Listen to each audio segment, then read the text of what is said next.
Ayo on cam. Kalau nggak on cam nih saya nggak ngajar ya.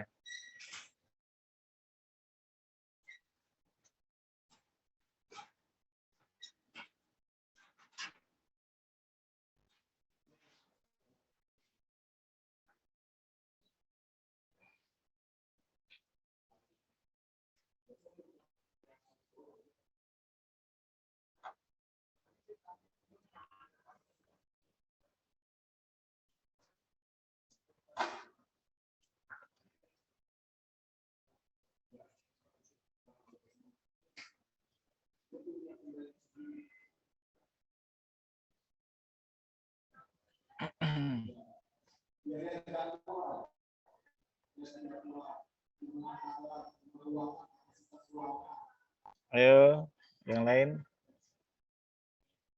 Sudah semua belum?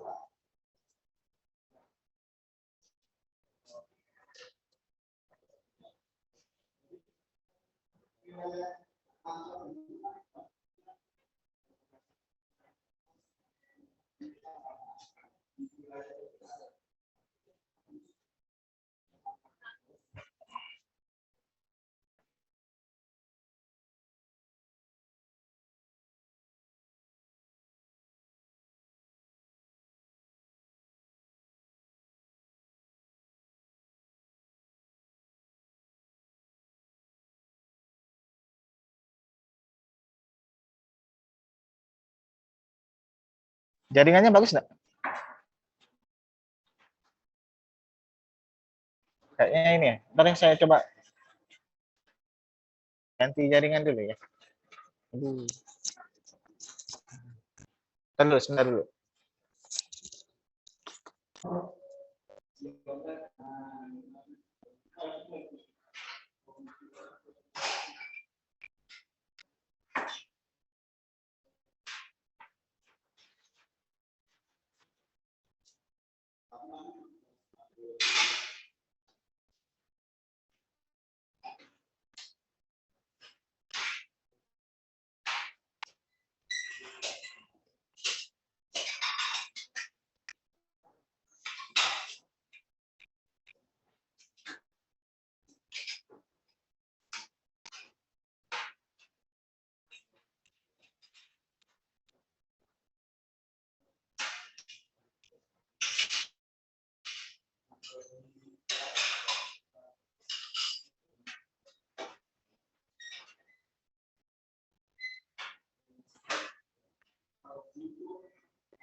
Halo,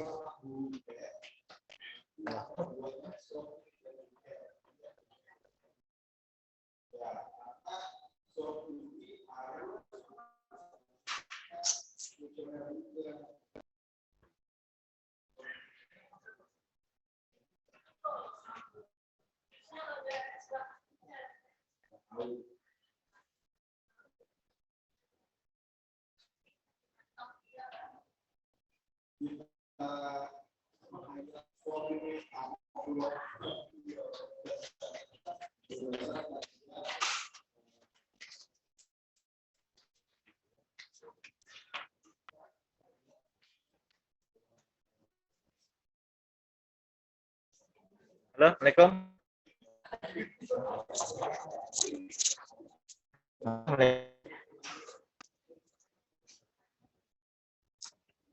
Halo, dengar ya?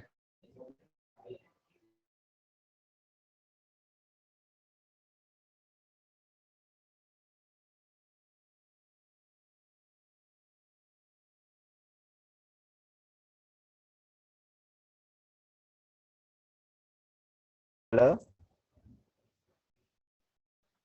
Astagfirullah. Halo, Iya, Pak. Iya, Pak. Terdengar, Pak. dengar ya? Oke, baik. Assalamualaikum warahmatullahi wabarakatuh. Selamat siang semuanya.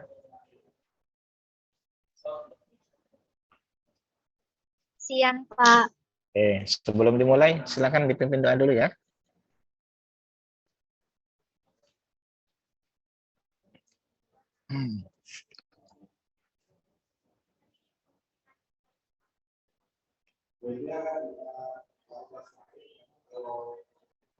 Silakan dipimpin doa dulu.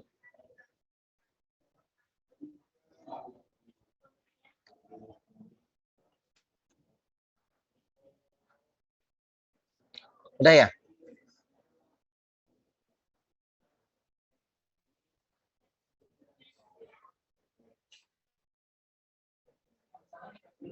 Ya, kita bahas. Halo, monitor. Dengar nggak suara saya? Iya, Pak. Oke, Terdengar jelas, Pak. Oke. Kita bahas hari ini model 1 kompartemen ya. Terbuka, intravaskular dan ekstravaskular, pemberian secara berulang ya. Hari ini kita akan bahas banyak ini terkait tentang model 1 ya, baik itu yang intra maupun ekstra. Kita lihat dulu secara model kompartemen terbuka ya, bahwa kalau satu kompartemen ya berarti hanya ada kompartemen sentral ya, sehingga kemudian obat itu langsung masuk, kemudian obat tersebut langsung terdistribusi merata di kompartemen sentral dan mencapai equilibrium, sehingga kemudian ketika sudah mencapai equilibrium maka obat tersebut baru keluar ya, yang kemudian kita kenal dengan kecepatan eliminasinya. Kemudian di dalam satu kompartemen tentunya kita mengetahui berapa kecepatan absorpsinya ya, kemudian berapa dia langsung terdistribusi merata di kompartemen sentral ya, sehingga kalau kita lihat dengan dua kompartemen maka kemudian kita melihat bahwasanya ada kompartemen perifer ya, di mana kompartemen sentral dan perifer ini saling saling mengisi ya, untuk kemudian masuk dalam kategori biar sama ya, antara sentral dengan perifer itu sama-sama terjadi kesetimbangan ya, atau terjadi equilibrium, sehingga kemudian pada pemberian intravaskular ini ya tentunya kita pahami bahwasanya dua kompartemen ini saling berkaitan ya. Cuman masalahnya di dalam kompartemen ini masih memiliki kompartemen perifer dengan sentral, sehingga bedanya adalah di kompartemen 1 tidak ada kompartemen perifer. Kemudian pemberian berulang berarti kemudian akan terjadi akumulasi ya. Nah, apa tujuan kita di dalam melakukan pemberian berulang ini? Nah, apa tujuan kita di dalam memberikan pemberian berulang ini ya, dimaksudkan agar kadar obat itu selalu berada dalam kondisi tunak ya, dalam kondisi terapeutik ya. Harapannya adalah ketika obat itu masuk dalam kondisi terapeutik, maka kemudian obat tersebut secara klinis dia akan memberikan efek yang kita harapkan begitu. Nah, maka dari itu karena obat di dalam kisaran terapeutik ini secara klinis ini sangat berkorelasi dengan efek terapeutik obat. Maka dari itu ketika obat ini diberikan ya, sehingga pada kondisi ini akan terjadi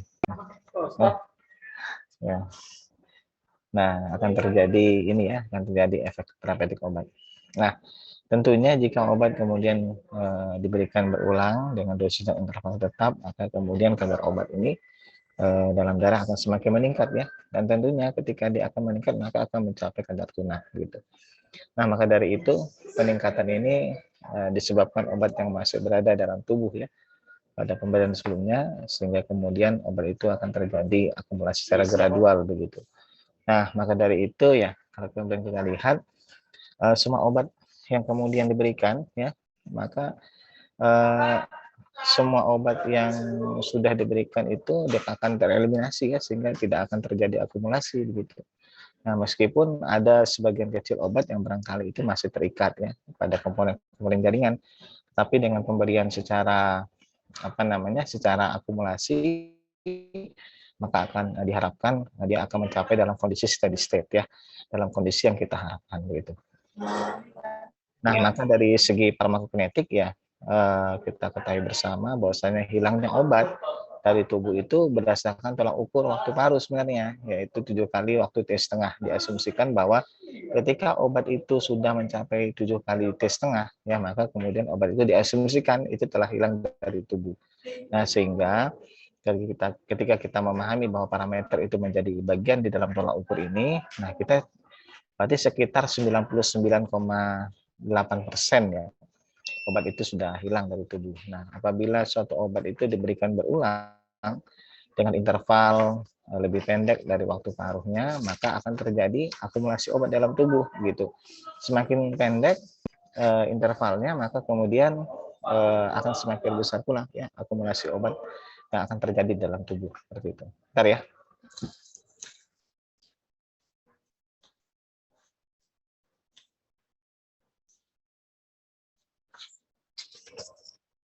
Nah, jadi makanya kenapa kemudian pemberian obat itu kan selalu kita kaitkan dengan konsentrasi obat di dalam darah ya. Nah, itu tujuannya ya agar kemudian akumulasi obat yang akan keluar itu tidak akan menumpuk begitu. Nah, maka kan seringkali kita lihat penggunaan obat harus 2 kali sehari ya, kemudian penggunaan obat 3 kali sehari, yang mana pemberiannya itu jangan berdekatan kan gitu ya. Kalau misalnya 3 kali sehari berarti setiap 8 jam kan gitu ya. Kalau 2 kali sehari berarti dia kurang lebih setiap 12 jam kan gitu. Nah, agar apa? Tujuannya itu satu, agar kemudian obat itu tidak terjadi penumpukan, tidak terjadi akumulasi gitu pada saat pada proses ekskresi.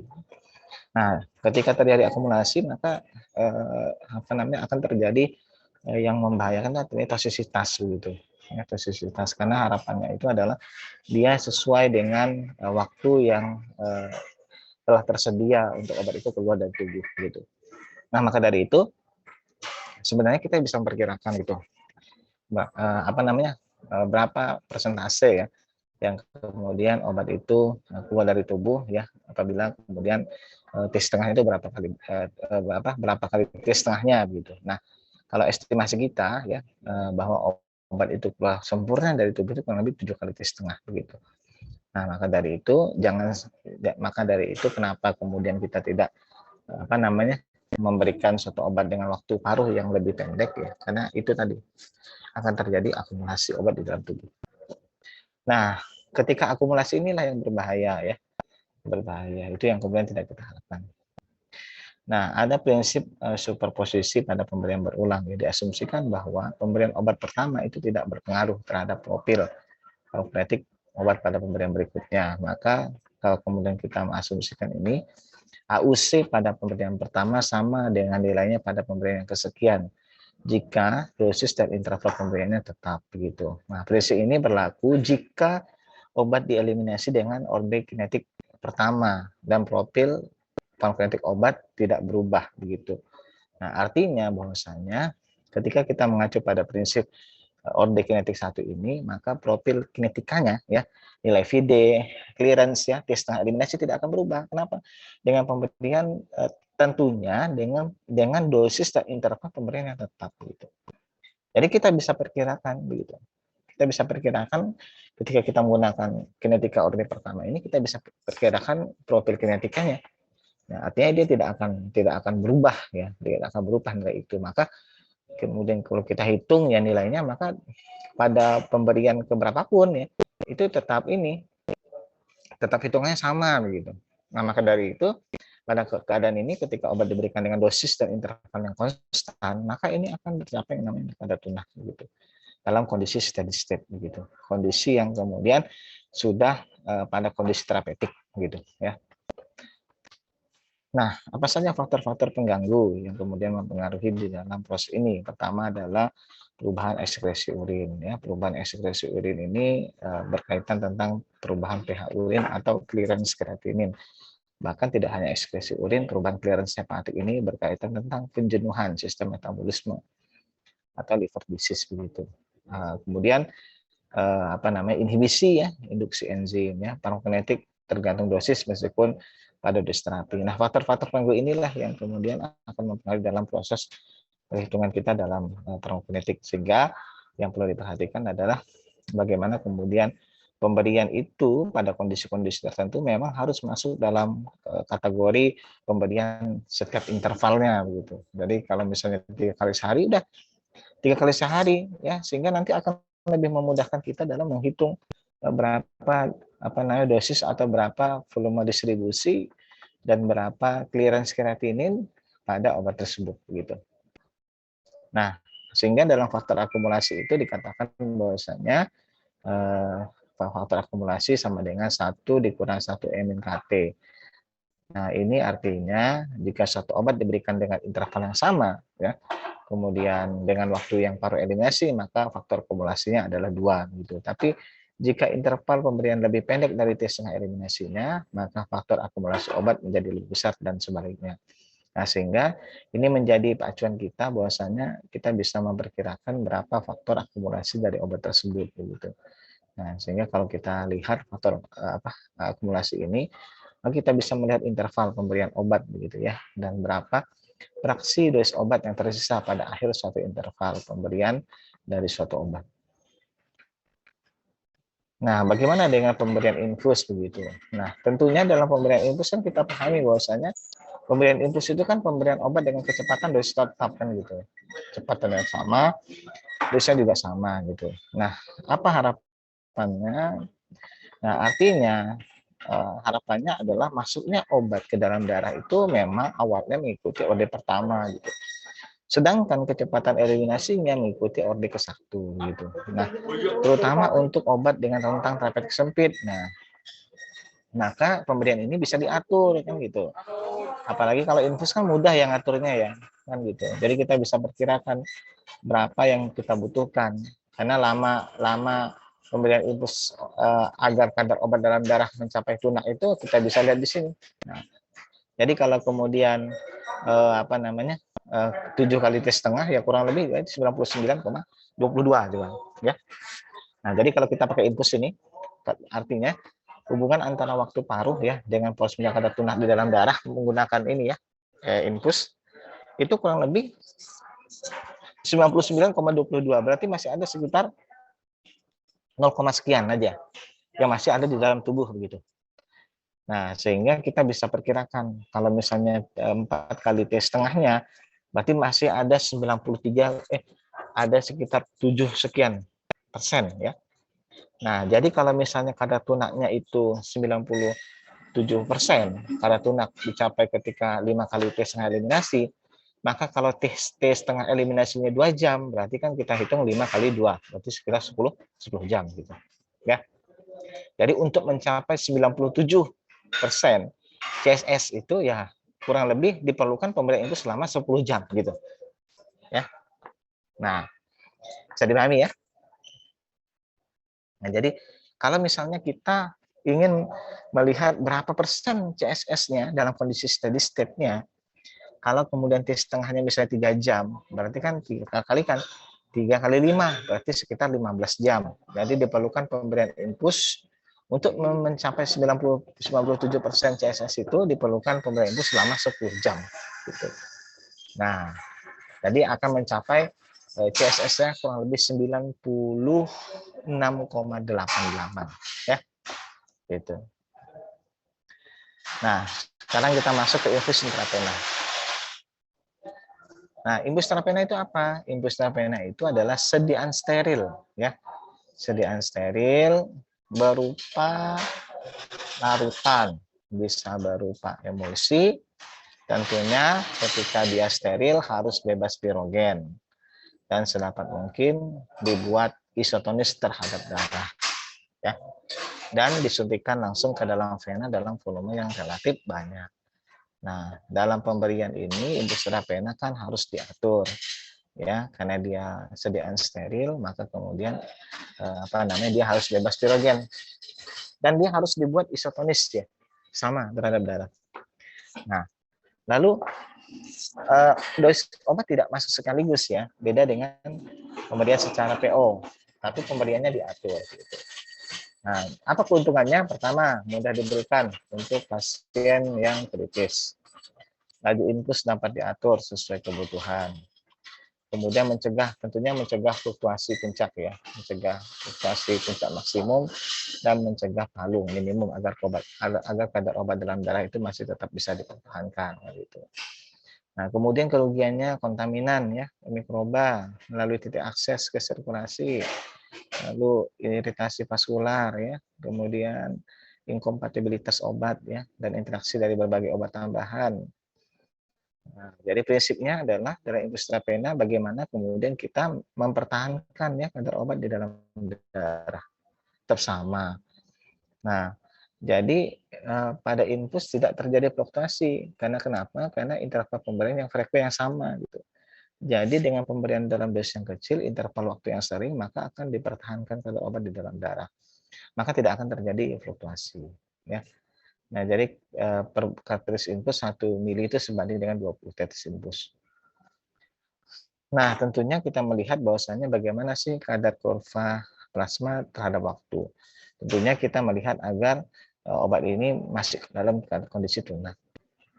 Maka kecepatan infus sama dengan kecepatan eliminasi. Keadaan tunak tercapai apabila CSS ini infus itu sama dengan kecepatan eliminasi ya. Nah, apa itu kadar plateu atau kadar tunak? Ya, itu diartikan suatu keadaan di mana laju obat yang meninggalkan tubuh sama dengan laju obat yang masuk dalam tubuh. Jadi yang keluar dengan yang masuk itu sama. Itulah yang dikatakan sebagai kadar tunak. Jadi terjadilah equilibrium gitu. Nah, waktu untuk mencapai kadar tunak tergantung dari T setengah eliminasi. Jadi berapa T setengah eliminasinya? Kalau ada 5 jam, ya udah tinggal kita kali. Kalau kita membutuhkan 96, ya berarti kita kali 5 kali 5 jam. Berarti sekitar 25 jam untuk pemberian impuls untuk mencapai kadar tunak begitu. Nah, maka dari itu ya, jika obat diberikan pada laju impuls yang lebih tinggi, diperoleh kadar tunak yang lebih tinggi, tetapi waktu yang diperlukan untuk mencapai kadar tunak tetap sama. Nah, karena dalam pemberiannya itu ya dia sudah konstan. Maka pada kondisi itu waktu yang diperlukan itu tetap sama. Nah, sehingga kalau kemudian kita penetapan kadar dengan infus intrapena antara obat yang masuk dengan obat yang keluar, kita artikan bahwasanya infus rate ya itu merupakan orde 0, sedangkan eliminasi merupakan orde pertama. Maka dari itu dengan model kompartemen 1 terbuka ini ya infus itu merupakan pemberian intravena sehingga tidak ada absorpsinya.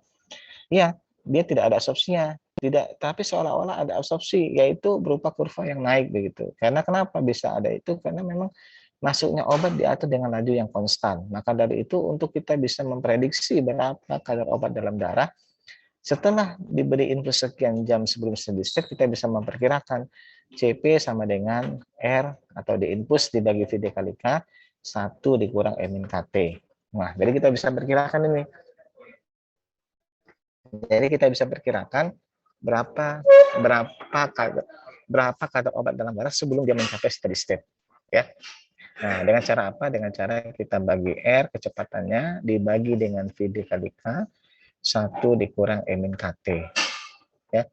Nah, jadi kita bisa perkirakan berapa kecepatannya.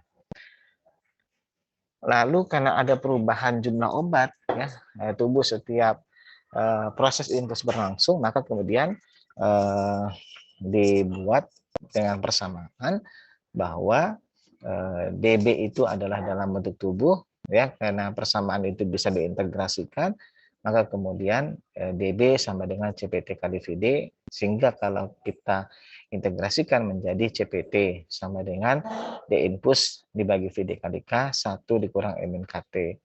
Nah, maka dari itu kita bisa melihat bahwasanya semakin besar clearance, gitu ya, semakin besar clearance maka semakin rendah kadar obat di dalam darah. Nah, bagaimana agar kemudian kadar obat dalam darah tetap semula? Maka kenaikan clearance itu harus kita imbangi dengan kenaikan dosis infus. Gitu.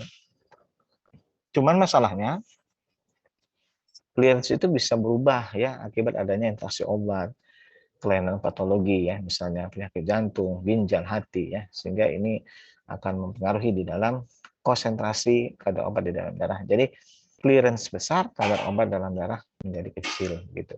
Nah, sehingga kita bisa berpersamaan bahwasanya sebelum dia mencapai steady state, maka kita bisa bikin persamaan CT atau CP sama dengan D infus dibagi V dikali K 1 dikurang M min KT, atau C sama dengan dibagi dengan clearance 1 dikurang M min KT. Karena clearance itu sama dengan VD dikali dengan K. Semakin besar clearance, maka kadar konsentrasi obat dalam darah akan semakin kecil gitu. Ya, bisa dipahami ya.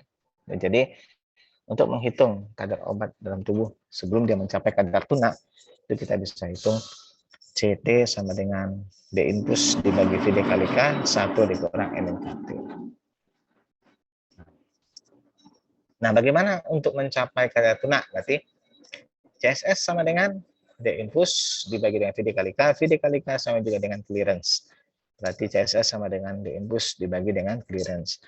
Pada keadaan tunak, kecepatan obat yang dieliminasi sama dengan kecepatan obat yang masuk ke tubuh melalui pembuluh vena, sehingga tidak ada perubahan kadar obat dalam darah. Begitu. Nah, sekarang coba hitung berapa kadar obat sebelum dia mencapai kadar tunak.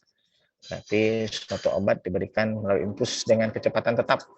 Berarti itu adalah D infusnya, ya, kepada subjek selama 4 jam dari pustaka, diketahui waktu paru 8 jam, dan volume distribusi 5 liter. Berapa kadar obat dalam darah 4 jam sejak pemberian infus. Udah, berarti dikalikan aja. CP sama dengan D infus dibagi dengan V dikali K 1 dikurang E min KT. Min KT. Waktunya kan, waktu parunya T setengah ya, T setengah 8 jam. Jadi berapa hasilnya?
Berapa hasilnya? Masukkan aja ke rumus. CP sama dengan D infus dibagi VD kali K, 1 dikurangi min KT. K-nya gimana Pak carinya? Berarti kan 0,693 bagi T setengah. T setengahnya berapa tadi? Nyari K-nya 0,693 bagi T setengah. T-nya 4 jam.